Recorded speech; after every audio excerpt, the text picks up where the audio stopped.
About half a year ago, I was sent this Campark trail camera. Pretty fancy. And in this video, I'm just going to tell you the good and bad of this camera. To start out with the good, it's a pretty simple camera. It was easy to set up. I didn't have to read a manual. I could just figure everything out just by opening it up. It's pretty easy and straightforward. You open this up. You've got 8 AA batteries. Put in an SD card, turn it on. That's basically it.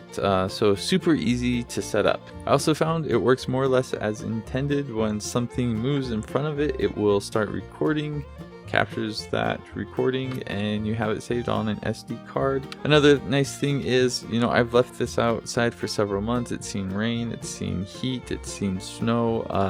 It hasn't had any problems that I know of. Still works just great. It's also advertised that it can run for several months on the battery, and certainly this depends on how often it's triggered and it's actually recording. But in one of the tests I did, I ran it for a week, and the battery level went from 100% down to 85%.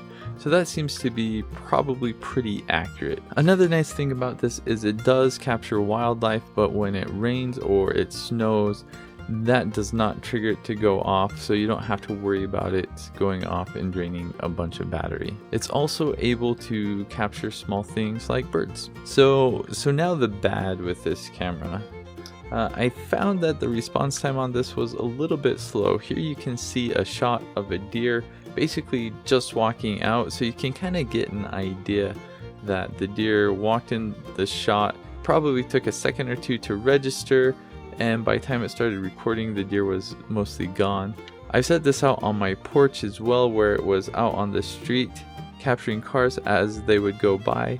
It triggered all the time a car would go by, but it never actually captured the car because the car was already out of the scene by the time this had started recording. And the last negative thing I want to talk about with this camera is the image quality.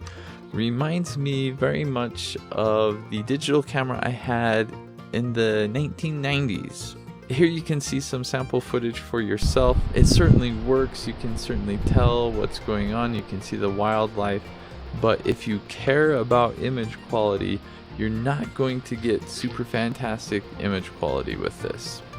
So overall, certainly there are some good uses for this. You can use it as, a security camera on your porch just to make sure people aren't stealing your packages or whatever. I guess it wouldn't prevent people from stealing packages.